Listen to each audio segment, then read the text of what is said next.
તો જય માતાજી બધાને, મારું નામ છે વિરેન, તમારું બધાનું સ્વાગત છે વિરેન બ્લોગમાં. તો આપણે ગેરેજે પૂગી ગયા છે. તો અત્યારમાં ગેરેજે કોઈ નથી, હું અને આના મેન છે એ છે. તો આપણે ગેરેજના કપડાં પહેરી લઈએ. તો આજે આપણે ગેરેજના કપડાં પહેરી લઈએ, પછી આપણે મળીએ. હવે આપણે ગેરેજના કપડાં પહેરી લીધા છે ને આપણે ઇનોવા, આપણે પેલી એક્સિડન્ટ ગાડી આવી હતી એટલે એ બની ગઈ છે અને એનો સામાન બધો આવ્યો છે. જો તમને દેખાડું બધો સામાન અને એની ઇનોવા ગાડી જોઈ શકો છો. અત્યારમાં આપણે પૈસા લેવાના હતા, તો આપણે પૈસા લેવા આવ્યા છે.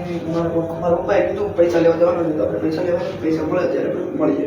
તો હવે આપણા પૈસા લેવાઈ ગયા છે. તો હવે વાગી ગયો છે 1:30, તો આપણો જમવાનો ટાઈમ થઈ ગયો છે. તો આપણે ઓફિસમાં આવીને બેઠા છીએ જમવા.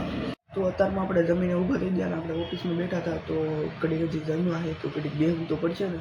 અત્યારમાં કાંઈ કામ નથી, તોય આપણે નવરા છીએ અત્યારમાં, એટલે આપણે બેઠા કરી. તો હવે વાગી ગયા છે 7, આપણો ઘરે જવાનો ટાઈમ થઈ ગયો છે. તો પપ્પાને કાબોદરાથી લેવાના છે, પછી ત્યાં જઈને આપણે મળીએ. તો આપણે ઘરે પૂગી ગયા છે. તો આપણે વિડીયો એડિટિંગ કરવા આવ્યા હતા. તો વિડીયો સારો લાગ્યો હોય તો લાઈક, સબસ્ક્રાઇબ, કમેન્ટ કરી દેજો. તો મળીએ આગલા વ્લોગમાં. બાય.